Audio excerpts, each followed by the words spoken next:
Ben, tout d'abord, bonjour ou bonsoir, puisque c'est la dernière de la journée. Donc, je me présente très rapidement. Je suis Jérôme Urvoas. Je suis avec vous pour 45 minutes, voire un petit peu plus s'il y a des questions. Ça n'est pas une prise d'otage, hein. Donc, vous pouvez sortir à tout moment. De quoi je vais vous parler sur les 45 prochaines minutes? Bon, le sujet de la conférence est cultiver des écosystèmes humains durables. Et on m'a fait remarquer que je n'avais pas mis la deuxième partie du titre. Rassurez-vous, on va parler un peu de systémie, et surtout je vais vous présenter des choses qu'on a fait autour de ça, ou d'approche systémique, et d'agilité régénérative. Allez, parce que c'est la fin de journée, et peut-être pour injecter un peu d'énergie, ce que je vous propose, c'est d'applaudir très très fort tous les sponsors.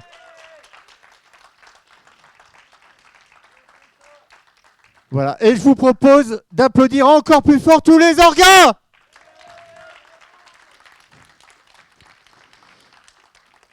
Voilà, ça y est, j'ai tout donné. Allez, pour ceux qui me connaissent, vous savez que j'aime bien commencer mes interventions par des devinettes. On ne peut pas transformer durablement sans comprendre le vivant.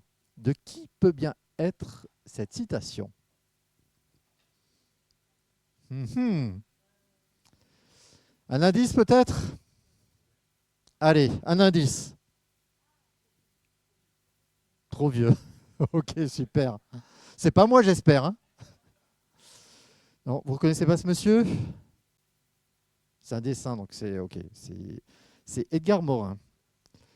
Ah, j'avais une bonne réponse ici, mais elle n'a pas dit assez fort, Alban. Donc, Edgar Morin, c'est un monsieur qui a démocratisé, essaimé donc, l'approche systémique en France. Donc, c'est ce que je m'efforce de faire. Donc, depuis, moi, j'ai commencé l'agilité il y a une vingtaine d'années. J'ai la chance de travailler auprès du même écosystème. Et depuis une vingtaine d'années, j'essaie de comprendre modestement le vivant. Alors, de quoi je vais vous parler sur ces 45 minutes? On va peut-être commencer très rapidement par le paradoxe des transformations agiles. Une invitation qui va être de changer de regard. Et pour ça, effectivement, on va aller visiter l'approche systémique que j'ai mis en annexe, hein, mais je vous en dirai deux mots.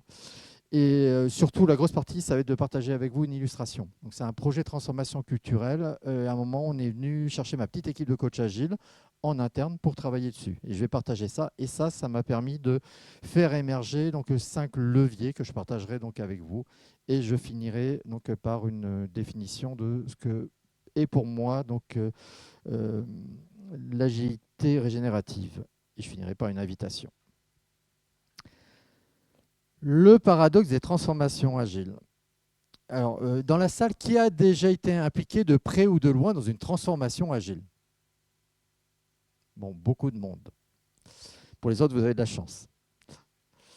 Pourquoi je parle de paradoxe? Pourquoi on fait ces transformations agiles? Donc, à la base, c'est bon, pour gagner bien sûr en efficacité. Il y a des gens qui payent, ils espèrent quelque chose, peut-être plus de valeur, des produits plus en adéquation donc, avec les clients.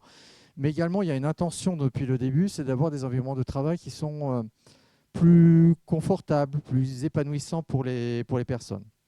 Et pourtant, depuis une vingtaine d'années, moi, ce que je constate, en général, ce qui est mis en place, il y a du contrôle. Donc, c'est-à-dire, on met un plan, on se dit, on va mettre du Safe, du Scrum, du Kanban, on a 3 mois de déploiement pour faire ça, on va planifier. Et on va partager ces plannings-là. On va commencer par l'équipe A, l'équipe B. Ensuite, on va essaimer. On met en place des process. Il y a des coachs qui viennent voir si les daily sont correctement faits, si la backlog est correctement gérée. Et tout ça, le paradoxe, quelque part, je vous rappelle qu'au début, on met ça pour gagner en efficacité, pour gagner en bien-être, et bien on se retrouve avec des gens en face de nous qui parfois ont une perte de sens, qui ressentent donc cette transformation agile comme quelque chose qui amène encore plus de complexité à leur quotidien. Et si on va un cran plus loin, il y a même des collaborateurs qui peuvent être fatigués. Il y en a certains qui se désengagent, qui sont dans les organisations depuis 20-25 ans, et puis on leur pousse un truc qui s'appelle l'agilité, qui est formidable, mais c'est encore plus complexe et compliqué qu'avant. Et on a même dans certains cas des burn-out. Alors pourquoi je vous dis tout ça?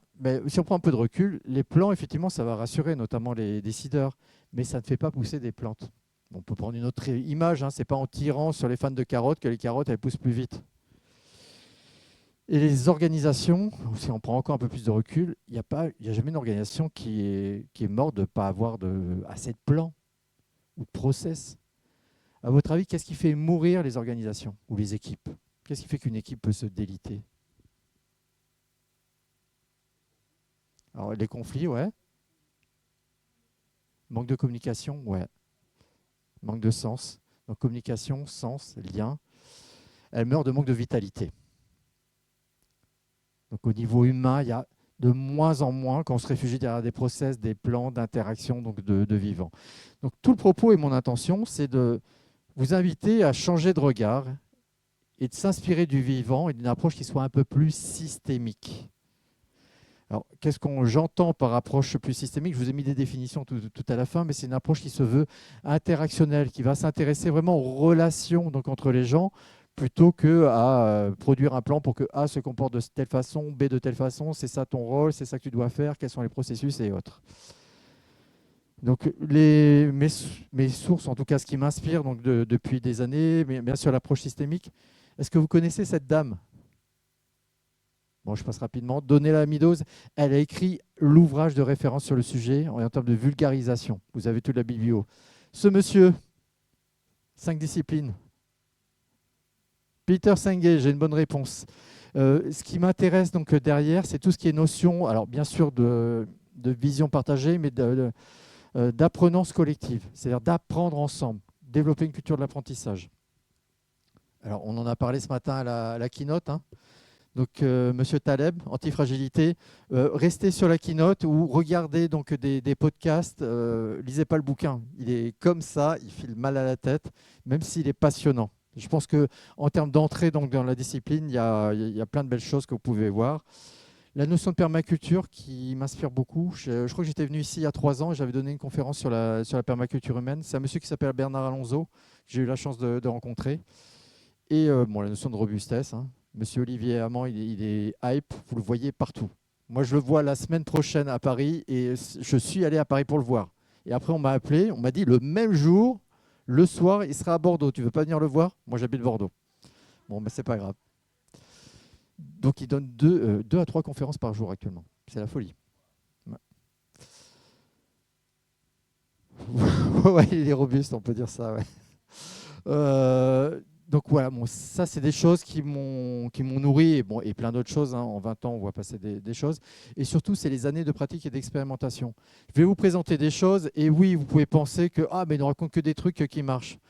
Bah, ce que je vais montrer, c'est les 10% de trucs qui marchent et j'ai foiré 90% des cas. Et même, je vais prendre des raccourcis. Hein. Donc, je vais essayer de vous donner des éléments de difficulté qu'on a eus. Et tout ça, ça m'a amené à faire émerger ce que j'appelle une notion d'agilité régénérative que vous allez retrouver, qui est en train d'émerger un peu partout. Ça pop dans les pays anglo-saxons. Vous allez trouver des choses autour de ça également. Allez, c'était pour la partie théorie. Donc, je vais partager avec vous ce que moi et mon équipe, on a contribué à ça sur les 2 dernières années. C'est une transformation culturelle et ça a été réalisé par une équipe de coach agile. Cette transformation culturelle, elle a commencé il y a 3 ans. Alors je ne l'ai pas dit. Qu'est-ce que je fais donc dans la vie? Moi, je suis dans la même entreprise depuis 20 ans. Je ne suis pas en ESN. Donc, mais depuis 20 ans, j'ai introduit l'agilité au début comme responsable d'équipe de développement et de fil en aiguille, j'en suis intéressé à la transformation. Il y a une dizaine d'années, un peu plus de 10 ans, je me suis formé au coaching professionnel et j'ai monté une équipe de coach interne. Donc, on est 4 depuis 10 ans. Et progressivement, on est sorti du champ donc de l'IT et du produit et on intervient aujourd'hui sur toute l'entreprise. Donc, il y a 3 ans, quand il y a eu ce projet de transformation culturelle, on est venu nous chercher.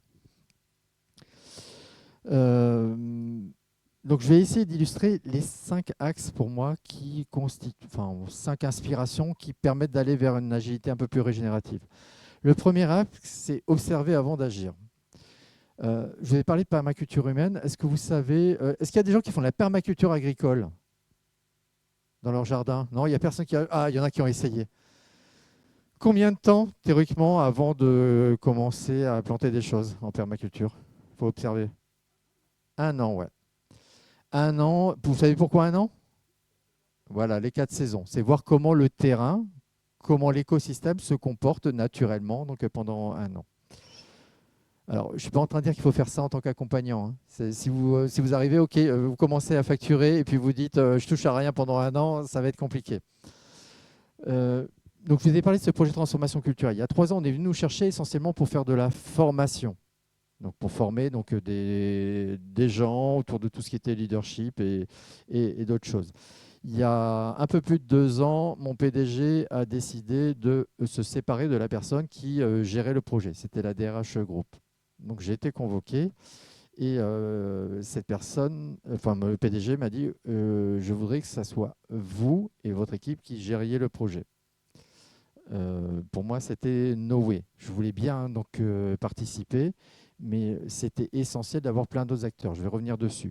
Peut-être juste des éléments de contexte. Pourquoi ce projet de transformation culturelle? Moi, je travaille chez Electra, donc c'est une boîte qui fait des solutions technologiques pour le matériau souple, des gros équipements et également donc plein de logiciels différents. On est très agressif en termes de croissance. On est leader mondial, on a racheté notre concurrent américain il y a 5 ans. Donc une boîte française qui rachète une boîte américaine. Alors déjà qu'on était présent un petit peu partout, mais on a également racheté plein de startups. On a doublé notre taille en l'espace de 4 ans.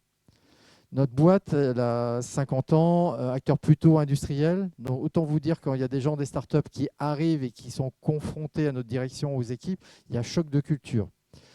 On a changé également de business model. Donc on est allé vers du SaaS. Nos logiciels, on vendait des licences perpétuelles.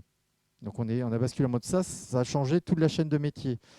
Il y a le Covid qui a également fait émerger plein de choses. Notre direction ne voulait pas entendre parler donc, du télétravail avant le Covid. Premier jour de Covid, on s'est tous mis au télétravail. Donc depuis, on a du télétravail. Ça veut dire également que ça change la façon de travailler. Donc la croissance externe, je vous en ai parlé. On était une majorité de Français. Aujourd'hui, on est un petit tiers de Français. Donc la langue de travail, c'est devenu l'anglais pour tout le monde. Et il y a la dimension RSE également. Donc, sous la pression de nos actionnaires, des collaborateurs, des administrateurs. Donc, il y a tout ça, c'est autant de chantiers de transformation et qui conduisent à devoir faire évoluer les modes de fonctionnement et la culture de l'entreprise. Quand je parle de culture, je parle des comportements, je parle des process, il y a tout ça à faire fonctionner. Donc, je vous ai parlé du PDG qui est venu me voir en disant dans la boîte, on se tutoie, il n'y a qu'une seule personne qui nous vous voit et que l'on vous voit, c'est notre PDG. Donc j'ai mon one-to-one, il dit bon voilà Jérôme, je veux que vous repreniez le projet. Donc je lui dis non, je ne reprendrai pas le projet, nous on est coach, on ne va pas être pilote du truc. Par contre, ce qu'on est allé faire, et c'est parce que je vous avais parlé d'observation, en observant, il y avait des personnes dans l'entreprise qui nous paraissaient, en tout cas qui moi me paraissaient avoir les qualités.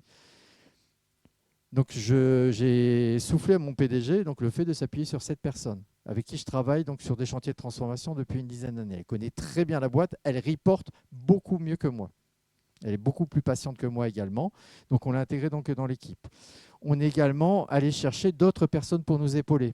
Le premier réflexe, on est sur un environnement donc interculturel. Je suis allé chercher des gens qui n'étaient pas français pour les intégrer donc dans l'équipe et pour porter donc tout un ensemble de choses donc avec nous. Les sponsors forts, j'avais la chance d'avoir le PDG, mais également d'identifier dans le membre du COMEX des personnes qui pouvaient porter donc avec nous, qui pouvaient relayer. Donc ça, c'était essentiel. On va dire qu'on va parler d'équipe cœur, mais pas que. Comme souvent sur une transformation, ce qu'on a cherché à faire, c'est avoir des ambassadeurs un petit peu partout.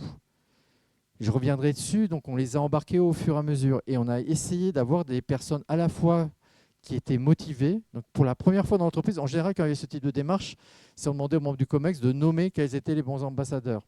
Là, on a inversé. On a demandé donc aux gens qui étaient volontaires et bien sûr, on a mis des critères. Et on a triché aussi, on a fait du lobbying. Quand on avait des gens donc, qui avaient de belles qualités de leadership qui rayonnaient, ben, on allait les voir, on dit ça serait super si tu étais ambassadeur. Et donc, on a essayé, je reviendrai dessus, donc d'avoir des gens un peu partout donc, dans le monde.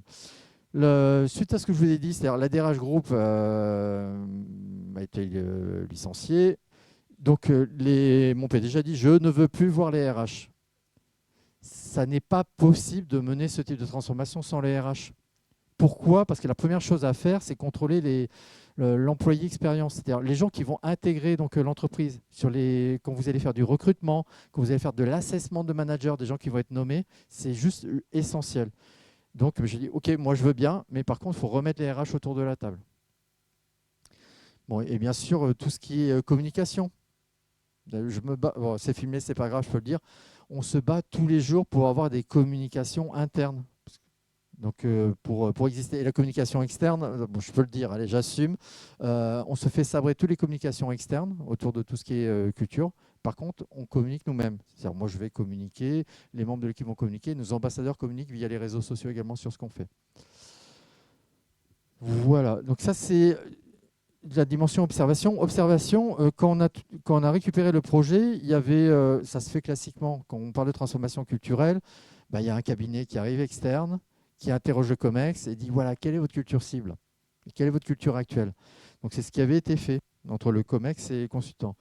Et bien la première chose qu'on a fait, bien sûr, on a pris cette copie, on n'a pas dit elle n'est pas bonne, mais on l'a enrichie, on est allé chercher des feedbacks côté collaborateur. Pourquoi? Parce qu'il y avait des angles morts. Mais c'est normal, un COMEX travaille beaucoup donc avec le COMEX ou avec son top management et ne voit pas forcément sur le terrain qu'est-ce qui peut poser problème. Donc ça nous a permis de venir compléter donc, la copie. Quand on parle de culture, ce qu'on va observer, c'est la notion de comportement, de pratique, de processus, les valeurs, les normes défendues. Je ne l'ai pas mis dans la biblio, mais il y a un auteur de référence, si vous voulez faire de la transfo culturelle, qui s'appelle Edgar Schein. Il a écrit des articles dessus qui sont passionnants. Et la notion de croyance fondamentale. En synthèse sur cette phase d'observation, alors je vous parle de transfo culturel, mais quand vous faites une transformation agile sur une équipe, c'est la même chose. Pour moi, ce qui est essentiel, c'est d'être vraiment dans l'observation de c'est quoi la culture naturelle de l'équipe, comment elle fonctionne, c'est quoi ses envies, c'est quoi ses besoins également. Donc les comportements, ce qu'on va chercher à observer, c'est les comportements. On a parlé rapidement d'approche systémique. En approche systémique, on va vraiment s'intéresser à comment les gens interagissent avec eux. Et donc il y a un piège pour moi, quand vous faites de l'accompagnement, c'est vous contenter d'interviews. Moi, je suis prof également sur le master de coaching à Bordeaux. Donc je corrige des copies, je donne des cours et à chaque fois, ils me disent « Oui, je vais faire des interviews de tous les intervenants du système. » Ok, je ne dis pas qu'il ne faut pas le faire. Mais il faut surtout voir dans le quotidien comment ça se passe, comment ils interagissent. La réalité, elle est là. Et donc pour ça, il y a un truc qui s'appelle dans le Lean, le game. Vous connaissez le Gemba, j'imagine? Donc le Gemba, c'est d'aller directement sur le terrain et de voir comment l'équipe interagit. C'est la même chose en agilité quand on demande d'avoir le produit, l'incrément produit, plutôt que d'avoir un reporting. C'est pour voir vraiment comment ça se passe. La troisième chose, c'est les plans pionnières. Donc, pareil, hein, donc on a ça en notion de permaculture, c'est de repérer quand vous avez un changement de temps ou quand vous ne cultivez pas un terrain, quelles sont les plantes qui apparaissent les premières, qui derrière répondent aux stimuli de l'environnement. Donc, dans mon cas, ça a été d'essayer d'identifier les personnes qui adoptaient nativement la culture cible. Et ces personnes-là, l'idée, c'est donc à la fois donc de vous appuyer dessus et de mettre en visibilité un maximum ce qu'elles font et les encourager à faire plus de la même chose. C'est beaucoup plus facile de changer un système de l'intérieur. Allez, le deuxième, c'est créer les conditions de vie. Il y a un monsieur que j'aime beaucoup qui s'appelle Otto Scharmer. C'est la personne qui a théorisé ce qu'on appelle la théorie U. Il utilise une très belle métaphore. Souvent, quand on va parler de nature, et qu'on parle de transformation, on dit on va semer des graines. Ce monsieur, il remonte encore d'un niveau. Ce qu'il dit, c'est que la première des choses, c'est on va nourrir le sol. Et parce qu'on va nourrir le sol, les graines que vous allez planter dessus vont pouvoir pousser. Donc le propos, c'est de créer les conditions de vie. C'est quelque part de nourrir ce sol-là. Donc je vous ai parlé de la copie cible. La copie cible, ça c'est la première qu'on a formalisée il y a un peu plus de 2 ans. Et on ne l'a pas fait formaliser par le COMEX, on l'a fait formaliser par les collaborateurs et ensuite, ça a été retravaillé donc avec le COMEX. Bon, ce qu'il y a dessus est peu important. Juste pour le retenir, nous, on a essayé donc, de formaliser ce qui nous manquait le plus. Il y a 6 comportements clés à développer donc, dans l'organisation qui ont été identifiés. La transformation culturelle, vous ne pouvez pas reprogrammer une culture. La seule chose que vous pouvez faire, c'est encourager certains comportements et essayer de les reproduire. Donc pour nous, déjà, ça a été la première des choses. Ça, c'est la copie finalisée. On retrouve donc les 6 comportements clés. Et là, j'ai la direction qui m'a remis les 4 valeurs fondamentales donc, pour elle. Et on est bien complexifié. Hein. J'ai la communication qui m'a remis ce qu'on communiquait donc, à l'extérieur vis-à-vis de nos clients. Mais pour ce qui nous intéresse en termes de transformation culturelle, on est vraiment sur ces comportements qu'on souhaite renforcer. Donc ça nous a permis donc de nourrir le terrain. Toute cette phase, on a élaboré, il y a déjà des idées qui ont germé. Une des premières choses, ça a été de donner également donc une visibilité. Ce matin, sur la keynote, on parlait de polarité. Donc oui, bien sûr, on cherche à faire émerger quelque chose, mais il y a des gens qui attendent donc, des plans. Et pas que côté direction. Il y a des gens qui ont besoin d'avoir une structure pour pouvoir avancer. Donc l'idée, ça a été de proposer une structure suffisamment souple pour pouvoir se mettre en mouvement et en déséquilibre. Donc là, on a décidé de développer un programme d'ambassadeurs dans tout le groupe, ce que je vous ai montré tout à l'heure. On a pris en compte le Lectraway sur les formations management. Il se trouve que c'est nous qui prestons la formation management du groupe. On l'a élaboré avec les RH. Donc on a injecté ça. Dans les process RH, c'est la première chose que j'ai fait. C'est donnant-donnant, hein. Tu reviens autour de la table sur le projet. Et moi, par contre, j'ai besoin de toi pour, sur tous les process RH, injecter ces nouveaux comportements. L'idée, c'est de le rendre visible aussi. Tous les gros événements du groupe. Donc, on a une grande messe, comme beaucoup d'entreprises, une fois par an, où il y a les 100 directeurs du groupe. On fait des sessions autour de ça. On fait de l'affichage. On génère donc, des ateliers donc, de brainstorming, de stratégie qui s'appuient dessus. La simplification des process identifiés par les collaborateurs. Si vous voulez que les gens donc, adoptent cette nouvelle culture, il faut que la nouvelle culture les aide. Et donc, en simplifiant leur quotidien, ça permet de les aider. La mise en place d'actions clés et symboliques. Par exemple, nous, on ne célébrait pas. C'est-à-dire, quand j'ai réuni, donc on les a réunis par groupe au début, on a mixé les populations. Et on avait des gens donc, du Lectra historique, des gens qui étaient issus du rachat de notre concurrent américain, et on avait des gens des startups. Et au bout alors on a fait de la formation aussi, on n'a pas fait que formaliser donc, ce que je vous ai montré avant, c'est ce qu'on appelle l'Electraway. Et à la fin, on en était à la phase, OK, qu'est-ce qu'on met dedans? Et là, j'ai quelqu'un d'une startup qui dit, non mais vous ne célébrez pas. Tout le monde l'a regardé, mais comment ça, nous, on ne célèbre pas? Ben oui, regardez, là, par exemple, on venait de racheter le concurrent américain. Donc le PDG a réuni tout le monde. Donc tout le monde était derrière son écran, c'était pendant la période de Covid. Et il faut imaginer que c'était notre ennemi de 50 ans. Lectra a 52 ans, la boîte américaine en a 54 et on s'est tiré la bourre pendant 48 ans. Et on rachète cette boîte. Et donc le PDG était face à nous, donc derrière son écran, on était tous derrière notre écran et il était fier. Je n'avais jamais vu aussi heureux. Ça a duré 2-3 minutes. Donc il a dit à quel point c'était important pour l'entreprise, à quel point il était fier de ce qui se passait, à quel point il remerciait chaque collaborateur. Et ensuite, c'était au boulot. Ce que nous a dit le gars de la start-up, ça aurait été chez nous, on aurait fait la fête pendant une semaine. Donc ce truc-là, ça a marqué tout le monde. Et on l'a positionné dans le Lectraway. Ça, c'était il y a 2 ans. Aujourd'hui, ce chantier-là, on l'a fini. La célébration n'est plus un sujet pour nous. Et on s'en est servi pour tacler 2 problèmes. Le problème de la célébration, on ne célébrait pas suffisamment, et celui de la délégation. C'est-à-dire les managers se plaignaient de ne pas avoir de délégation. Donc aujourd'hui, ils ont un budget pour célébrer. Ils peuvent faire chaque trimestre donc, un événement à leur main. Alors, il faut que ça respecte donc, un certain montant, et ils peuvent aller jusqu'à 2 team building avec l'accord donc, de leur propre manager. Donc on a réussi à mettre ça, et ça c'était symbolique, cette notion de célébration. Et plus que la célébration, c'était la délégation qui était importante. Et la mise en place d'une gouvernance agile, bien sûr. Donc, alors, on ne se voyait pas avec mon PDG donc, toutes les semaines, mais tous les mois. Et par contre, donc, au niveau de l'équipe, oui, plusieurs fois par semaine. C'est contre-intuitif hein, sur des projets qui sont des projets RH. En tout cas, ça n'existait pas chez nous. Ce n'est pas la population la plus agile que j'avais. La formation de nos managers, j'en ai parlé, c'était une des actions. C'est le premier truc qu'on a impacté. On a rajouté donc, des choses autour de la connaissance de soi, du feedback, la prise de recul, la motivation, la communication, la dynamique d'équipe, la délégation. C'est des choses qu'on faisait, mais localement. Aujourd'hui, cette formation, donc on la donne partout dans le groupe. On la donne en Europe depuis un petit moment. Et dans un trimestre, on commencera à la donner en Chine et aux États-Unis. Et on a une cohérence autour de ça. Là, je vous ai mis donc, à quoi ressemble cette formation aujourd'hui. Donc oui, on est sur 3 journées, mais le plus important, c'est de les accompagner donc, dans la durée pour qu'ils puissent l'appliquer donc, au quotidien.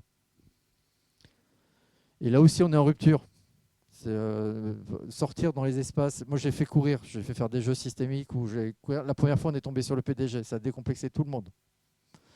Ben, c'est devenu un gimmick. Donc, bon, il se trouve qu'1 fois sur 2, je ne sais pas comment ça se fait, mais ça tombe, il est là, quoi. En synthèse, préparer le sol, c'est-à-dire créer les conditions de l'émergence. Créer les conditions de l'émergence, c'est-à-dire nourrir vos managers, ça veut dire commencer à en parler aussi. Plus vous en parlez, le fait d'avoir des cercles de parole ou des ateliers, les gens viennent et quand vous en avez 20, quand ils repartent chez eux, ils en parlent aussi. Ça devient concret. La notion de sécurité psychologique, des espaces de partage et d'apprentissage, la formation et le recrutement. Je vous ai parlé des processus RH. L'idée, c'est de mettre vraiment la main dessus. Donc, de designer. Donc, ça, c'est les petites actions que je vous ai posées. L'idée, ce n'était pas d'avoir un plan détaillé. Par contre, donc, il y a 7 axes forts qui ont été formalisés et derrière, sur lesquels on a travaillé. Et bien sûr, on accueille toutes les opportunités à l'intérieur. Donc, recenser, donc ça, vous pouvez le faire en recensant les besoins et les envies des membres du système et des systèmes connexes. Je m'explique. Par exemple, sur la formation management, je suis allé voir le DRH France qui n'arrivait pas à faire de formation management depuis des années. Je dis, écoute, là, j'ai une très belle opportunité. Si tu veux, on va pouvoir changer d'échelle en termes de formation en faisant ça. Parce que je savais, j'étais à l'écoute de ses propres besoins. La communication, j'arrive à avoir des choses parce que aussi, par exemple, ils ont besoin de communiquer sur le rapport CSRD. Donc, on va leur pousser des éléments et c'est donnant-donnant. Les systèmes connexes également, c'est si vous concevez une transformation, donc au niveau que ce soit une équipe, d'une entreprise, si vous ne regardez pas les besoins à côté, vous allez faire un truc qui va être super pour vous, mais vous n'allez pas être soutenu par l'extérieur. Et vous allez passer à côté d'un réservoir également. Il y a peut-être des besoins, des envies, des gens qui demandent qu'à collaborer avec vous. Donc ça vous offre des opportunités. Donc c'était le deuxième. Le troisième axe, c'est accepter les cycles. Accepter les cycles, il y a parfois, ce n'est pas le bon moment pour faire de la transformation. Les conditions ne sont pas réunies. Il se trouve que moi, il y a eu des gros mouvements au niveau du COMEX.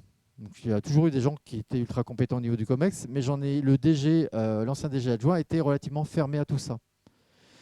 Donc c'est à l'occasion de son départ et de l'arrivée aussi d'autres membres du COMEX qu'on a une configuration qui était favorable. Parce que les gens étaient favorables à ce changement. On a intégré également des gens qui étaient issus des acquisitions, donc dans le COMEX. Ça fait que c'était le bon moment pour faire les choses. Et il y a des phases d'un point de vue calendaire qui sont favorables pour faire de la transfo et d'autres beaucoup moins. Qu'on est sur la fin de l'année, que la situation économique est tendue, ce n'est pas le bon moment pour avoir un budget pour faire un déplacement, un séminaire donc à Shanghai. Ce n'est pas le bon moment pour solliciter vos forces de vente. Donc l'idée, c'est de respecter les saisons. Certains moments ne sont pas propices au changement. Et c'est OK. Peut-être pendant 3 mois, 6 mois, 9 mois, vous allez ralentir. Et l'idée, c'est de respecter le rythme. Et c'est pour ça qu'il faut être à l'écoute du système. Il y a parfois, oui, il va falloir ralentir. Vous sentez que ça coince, accélérer, c'est peut-être contre-productif. Vous allez braquer. C'est pareil, c'est un principe de systémie. Si vous avez une résistance, si vous insistez en faisant plus de la même chose, vous allez accentuer la résistance.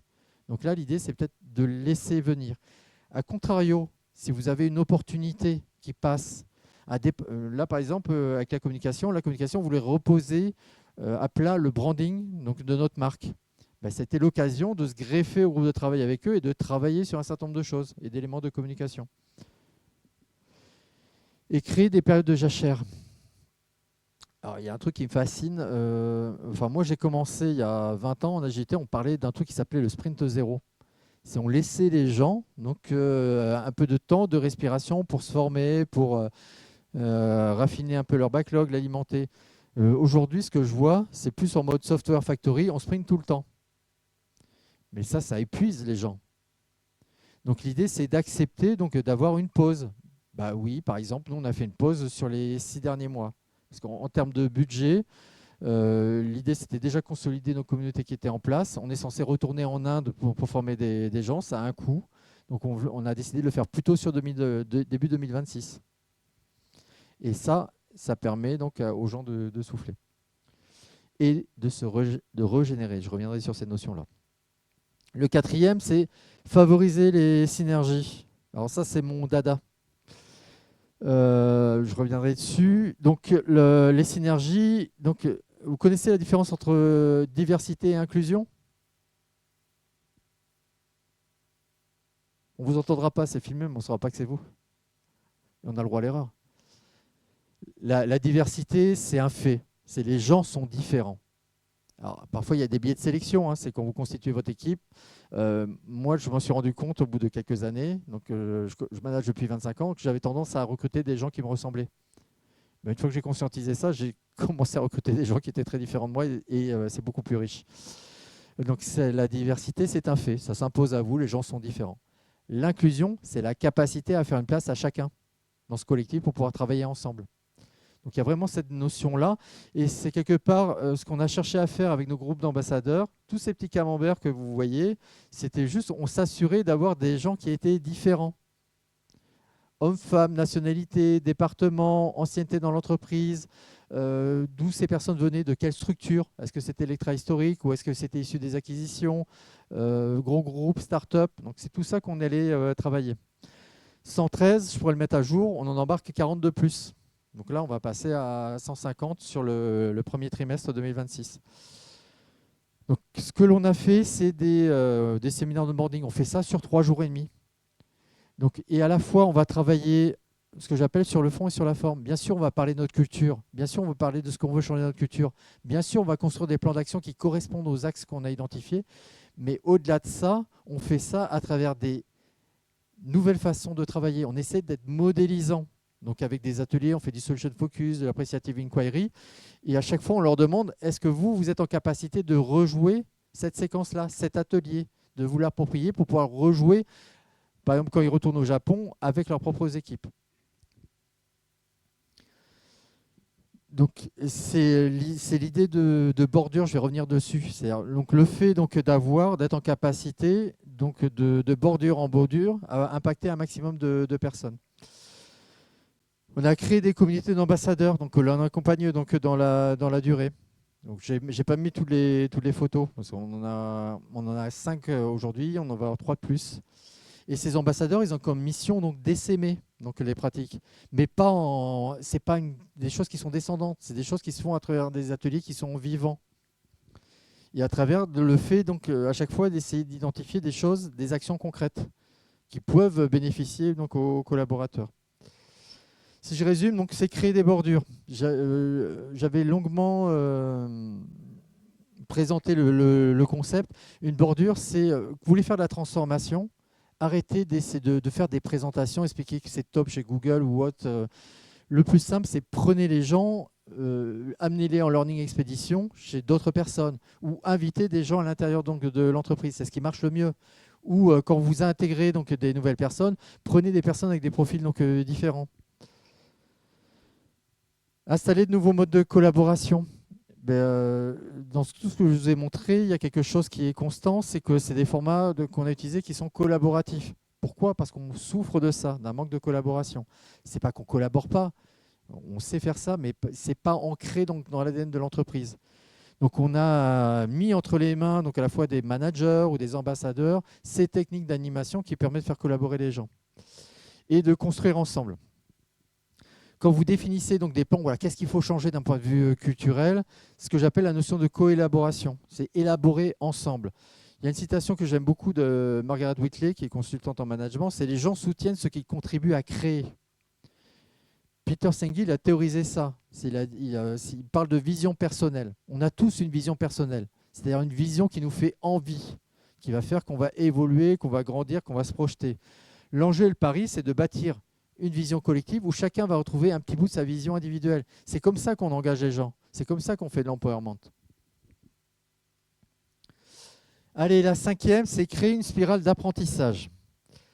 En tant qu'agiliste, on connaît ça par cœur. Bien sûr, on a des formats de rétrospectives. Les rétrospectives, on en fait des petites et des grandes depuis 20 ans. Même à l'échelle du groupe, on va faire des rétrospectives, même avec notre top management. Mais la première chose qu'on a souhaité mettre en place, c'est une boucle de retour. Une mesure objective, la plus objective possible. On a une enquête une fois par an, donc auprès d'un organisme extérieur, qui permet de mettre en évidence des dysfonctionnements du management sur certaines parties de l'organisation, ce qui ne marche pas et autres. Donc on l'a répercuté, tous les 6 critères que je vous ai mis, on a enrichi cette enquête-là. Donc là, on en est à la 2e itération. Et là, c'était du pain béni pour nous. C'est-à-dire le prestataire qui fait la restitution au COMEX, donc moi j'étais invité sur cette restitution, et qui nous dit sur les 6 critères du Electraway, c'est la première fois qu'on voit de tels taux d'augmentation, c'est-à-dire de satisfaction des collaborateurs. C'est l'immense majorité des collaborateurs trouvaient que sur ces 6 axes, on avait progressé. Au-delà de ça, il y a plein d'endroits, il y a tout le reste du sondage qui fait apparaître des zones de fragilité de l'organisation. Ce que l'on fait depuis 4 ans donc, au niveau de l'équipe, depuis le premier sondage, c'est on intervient, nous, en tant que coach, avec l'équipe RH, sur les zones à problème. Il n'y a pas d'obligation de travailler avec nous, mais les gens peuvent venir nous chercher. Par exemple, j'ai un problème relationnel entre le manager et l'équipe, on va faire des ateliers. Et pour ça, on va se servir de notre modèle culturel pour travailler dessus. On va faire plus de collaboration, on va faire plus de feedback, etc., etc. Mais ça, on peut le faire parce que, 1, on a des données, on a une boucle de retour, et 2, on est dans une logique d'amélioration qui a été institutionnalisée au niveau du groupe. Bien sûr, l'idée, c'est de témoigner et de raconter ces histoires-là. Il y a des gens qui connaissent Sapiens de Yuval Noah Harari. Oui. Donc, il a théorisé ça. C'est qu'est-ce qui fait société? Qu'est-ce qui fait que les collectifs humains se retrouvent? Il y a une dimension identitaire, unité. C'est les récits collectifs.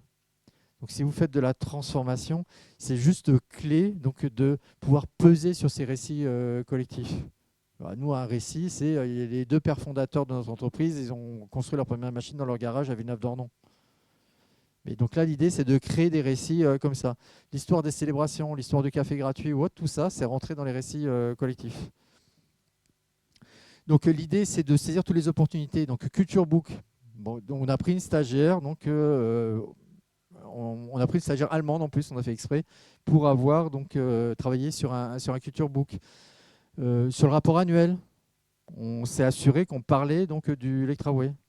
Sur notre rapport annuel, il y a 117 références au Electraway. C'est peut-être un petit peu trop, mais bon.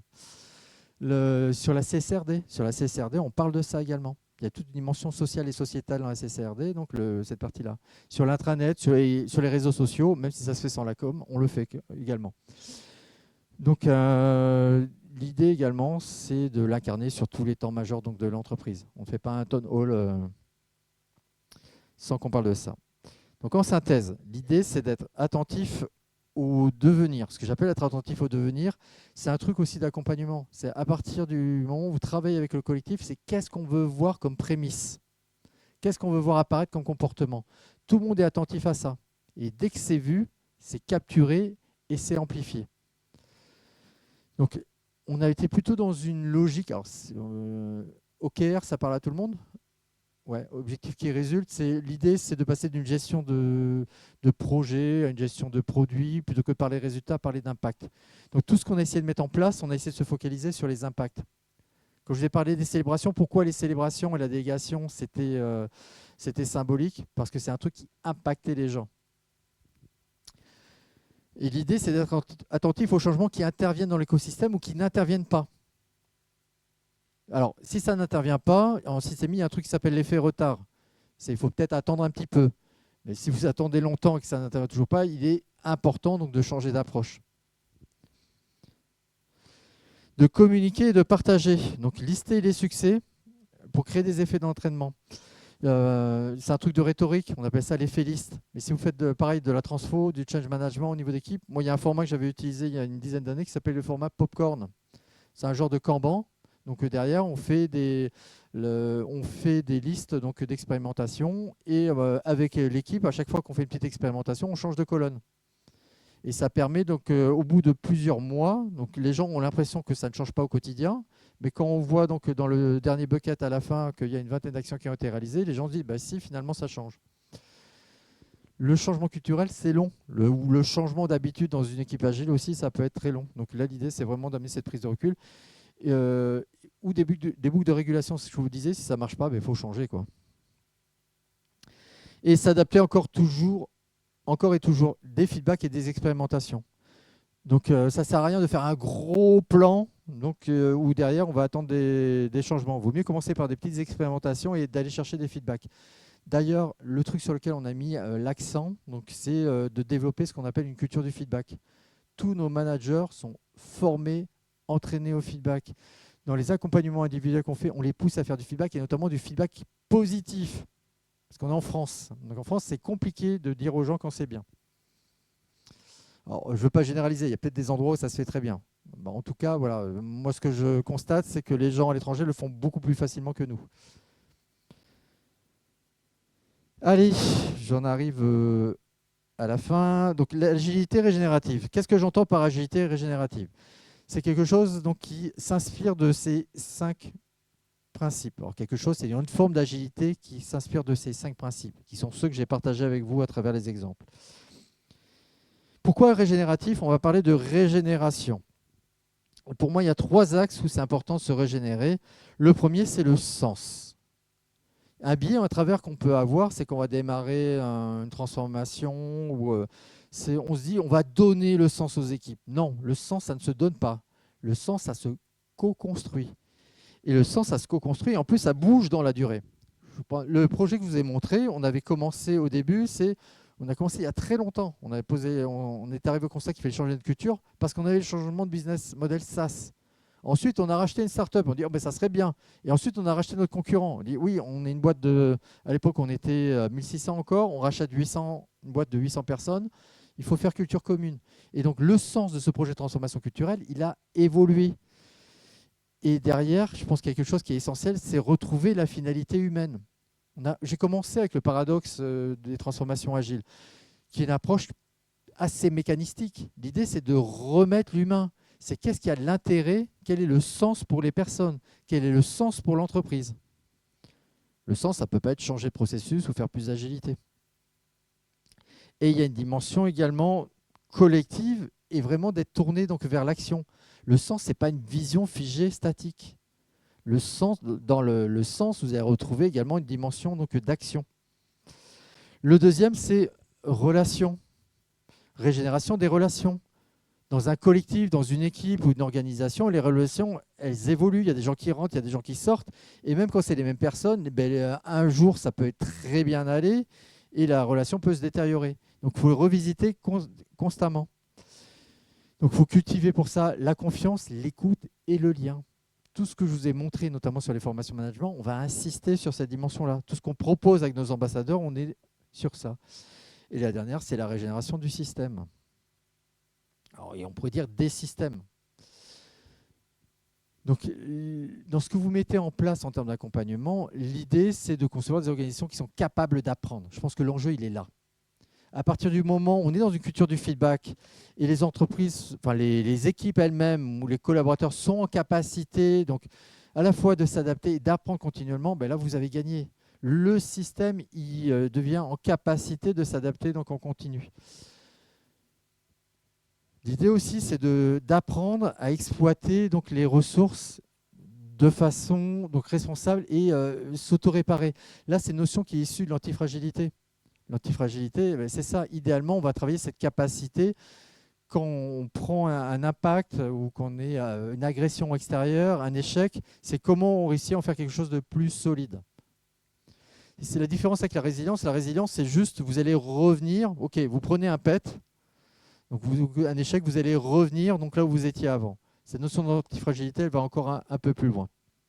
Et pour moi, c'est juste essentiel parce que nos équipes donc, sont confrontées à, la référence a été donnée, à ce qu'on appelle les signes noirs. Je ne sais pas vous, mais moi, le Covid, personne ne l'avait vu venir, quoi. Personne ne l'avait vu venir. Et du jour au lendemain, là où ça a fonctionné chez nous, c'est les équipes qui avaient développé ce mode de fonctionnement. On a même des équipes qui ont été plus performantes sur les premiers temps. Voilà, je finis avec une définition. Donc, ce que j'appelle agilité régénérative, c'est une approche du changement qui se veut durable, qui est fondée sur les principes systémiques et écologiques du vivant. Et l'ambition donc, de cette agilité régénérative, c'est de renforcer et de régénérer au sein des organisations et des collectifs les dynamiques de coopération, de sens et de vitalité. Par vitalité, c'est tout le lien humain, le potentiel humain. Allez, j'avais commencé avec une devinette, je vais finir par une devinette. Il faut cultiver notre jardin. C'est de qui? Ah, c'est connu, mais je ne l'ai pas. Un indice? Voltaire, bravo. On peut l'applaudir? Alors, Maître Pangloss dans Candide. Ce qui est intéressant, c'est qu'on prend du recul par rapport à l'œuvre. C'est pourquoi Voltaire a écrit cette œuvre. C'était un pamphlet contre une forme de philosophie qui se voulait donc ultra positive. Et quoi qu'il arrive, il fallait être positif. Si vous vous rappelez l'histoire, il arrive plein de tuiles à Maître Pangloss pendant tout le bouquin. Malgré tout, donc à la fin, ce propos et l'intention et l'invitation qui est faite, c'est aussi dur que soient donc les contextes, les environnements, les écosystèmes, il y a moyen d'essayer donc de faire quelque chose, d'interagir donc différemment. Et voilà, je voudrais finir par une invitation. L'invitation, ça serait peut-être de considérer en entrant chez vous que le changement ne se décrète pas. Il se cultive. Et comme un jardin, donc il va demander de l'écoute et de l'observation, du soin et bien sûr du temps. Voilà, je vous remercie. Hop. Bon, je remercie tout le monde, à mes collègues et patati patata. Je vous ai mis les livres. Il y a des conférences que j'avais données sur lesquelles je m'appuie. Là, si vous avez le grand format de la restitution que j'ai fait sur la transfo culturelle, sur la permaculture humaine, vous avez retrouvé pas mal de choses, les collaborations, etc., etc. Je prends vos feedbacks, que ça soit en live, dans l'outil, ce que vous avez aimé donc pour le pérenniser, ce que vous me proposez d'améliorer également. Et voilà, donc le jardinier, c'est moi. Si vous avez des questions et que ça vient que dans 2-3 jours, n'hésitez pas à me contacter. Twitter, je ne suis pas réactif du tout. D'ailleurs, il faudrait que je prenne mon compte. Mais sur LinkedIn, ouais, je vais répondre. Et je vous l'avais promis, ce que j'ai mis donc derrière, c'est des annexes. Donc approche systémique, 5 disciplines, robustesse, antifragilité et permaculture humaine. Voilà. Et si vous avez des questions, il me reste du temps? Ok. Donc il me reste 5 minutes pour les questions. Je suis passé rapidement, j'en ai conscience. Donc voilà, si vous avez des questions, ou je vais dire, quelle est la question que vous avez envie de me poser?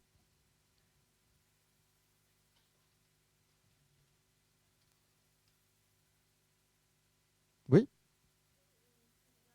oui.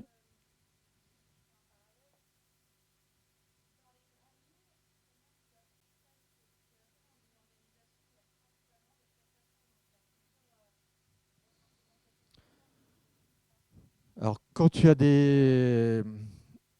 C'est-à-dire quand tu interviens en tant que prestataire ou quand tu as une majorité de prestataires? Ok. Ouais. Quand tu as une majorité de prestataires, la plupart des prestataires sont quand même là pour un certain temps. Et ces prestataires, en arrivant également, ils ont tendance à se conformer donc à la culture. Donc là, ce qui peut être intéressant déjà, c'est d'expliciter la culture. Tout ce qui est implicite. C'est en tant que manager, moi quand je suis arrivé à l'ICTRA, donc il y a 20 ans, un des premiers trucs que j'ai fait, on m'a donné la responsabilité d'une équipe et tout de suite derrière, on m'a annoncé que la moitié de l'équipe avait déjà démissionné il y a 2 mois. Donc je les avais pour un mois. Donc j'étais confronté à plein de nouvelles personnes donc, dans l'équipe. Il a fallu que je recrute. Et la première chose que j'ai fait, c'est que je demandais à chaque nouvel arrivant d'écrire un manuel de toutes les choses qu'il avait à faire. Donc pour pouvoir, alors ça allait de monter son poste de travail, aller glaner des informations à gauche et à droite. Et à chaque fois qu'il y avait un nouveau, je demandais d'itérer sur cette version de l'améliorer. C'est-à-dire d'expliciter quelque part cette notion donc, culturelle. Et une fois, ouais, alors les former, trouver le moyen, tu vois, c'est former, en tout cas de transmettre. Et une fois que tu as cette référence écrite, toi, ça te permet d'influer dessus, cette référence partagée. Tu sais, par exemple, je dis n'importe quoi, tu as un défaut de qualité. Tu te rends compte que tu es censé faire du pair programming dans ton équipe, ils ne le font pas. À partir du moment où tu sais que tu ne l'as pas, ben, tu peux essayer de le stimuler. Et là, l'idée, c'est le plus difficile, c'est d'observer. Voilà, qu'est-ce qui se passe réellement? Et à partir de ça, je peux commencer donc à travailler. Ça peut être un facteur d'accélérateur. Est-ce qu'il y a d'autres questions? Alors, oui.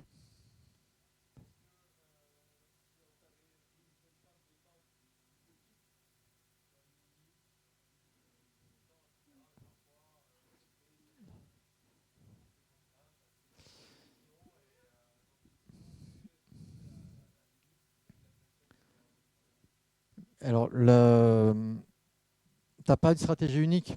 Certaines fois, tu vas décider de jouer. Tu te dis, tu as un genre de poker menteur. Là, je vais prendre un exemple. Ma collègue qui a démarré avec nous il y a 2 ans, donc on lui propose une autre mission. Alors, elle est très attachée à la mission, donc elle va faire les deux en même temps. Mais en faisant les deux en même temps, elle va plus faire autant. Donc, c'est poser la question. Donc, on a posé, il nous faut absolument quelqu'un donc pour l'épauler. On a triché, on est allé chercher donc, dans le pool d'ambassadeurs quelqu'un, et on nous a dit c'est l'assistante du DAF de la boîte. Bon, il ira pas voir, c'est pas grave. Donc il était OK pour 3 mois. Ben, moi je te dis, hein, ça ne sera pas 3 mois. Hein. Elle est avec nous pour 1 an et demi. Hein. Donc là, va avoir le renouvellement et donc là, tu vas pouvoir jouer avec ces règles. Par contre, si tu estimes avoir un cadre, on te donne un délai qui n'est pas réaliste, moi je suis au clair avec ça, pour moi c'est non. Pour moi c'est non, c'est non, je ne sais pas faire, c'est juste ça. On m'a dit, ok, vous avez 1 an pour transformer la culture de l'entreprise. Non, non, moi je ne sais pas faire. Je sais pas faire. Et d'ailleurs, j'ai dit, j'en ai pour plusieurs années, je n'ai pas mis une date de fin. Hein. Je n'ai pas fait un planning en disant ça serait fini en 2028 ou 2029. Hein. Après, c'est l'avantage quand tu travailles dans la durée. Moi, ça fait 20 ans que je bosse avec mon PDG, on se dit les choses. Bon, c'est lui qui a raison à chaque fois, hein, c'est normal, c'est lui le patron de la boîte. Mais au début, j'ai le droit d'avoir un avis qui est différent. Et s'il veut que je fasse de cette façon, si je ne veux pas le faire, j'ai quand même une liberté. Tu peux toujours quitter l'entreprise aussi. Ce n'est pas une invitation à tous démissionner. Hein, enfin. Est-ce que vous avez d'autres questions? Je reste là, de toute façon, tant qu'il y a de la bière, je serai là. Je ne vais pas tout boire, hein, tout seul, rassurez-vous. Et si vous avez d'autres questions, je suis là également demain. Donc n'hésitez pas à venir me voir. Voilà, il y a des choses qui vont venir. Un immense merci à vous tous.